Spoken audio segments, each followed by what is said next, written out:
So in this question, we've got a cubic. So we derive our x cubed minus 3x squared plus 4. We get 3x squared minus 6x, which equals 0. And we have to solve this, so we factorize 3x out. So we're going to get two turning points. First one, when 3x is equal to 0, so x is equal to 0, y will equal 4. And we sub in before 0 a value minus 1 and test it. And sub in 1 and test it, and we get a gradient that's positive, then 0, then negative. So it must be a maximum turning point. So we can see our values there. And we'll also test x is equal to 2 because we get x minus 2 is equal to 0. So we're going to get x is equal to 2. So y would then be equal to 0 because we sub 2 in and we get that value.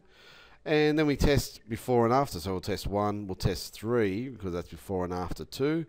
And so the curve falls before 2, it's a 0 at 2, and it rises after the value of 2, as we can see with our values. So it must be a minimum turning point. That's what our graph starts to look like. So for rising, 0, falling, 0, and then rising again. So as we get our maximum minimum. And this is what all these questions are doing now. We're getting our x cubed minus 9x squared plus 15x plus 11. And then we are starting to derive it.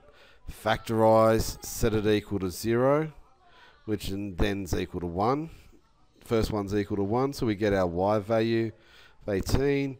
And then we test our first derivative each before and after the stationary point. We get a maximum turning point.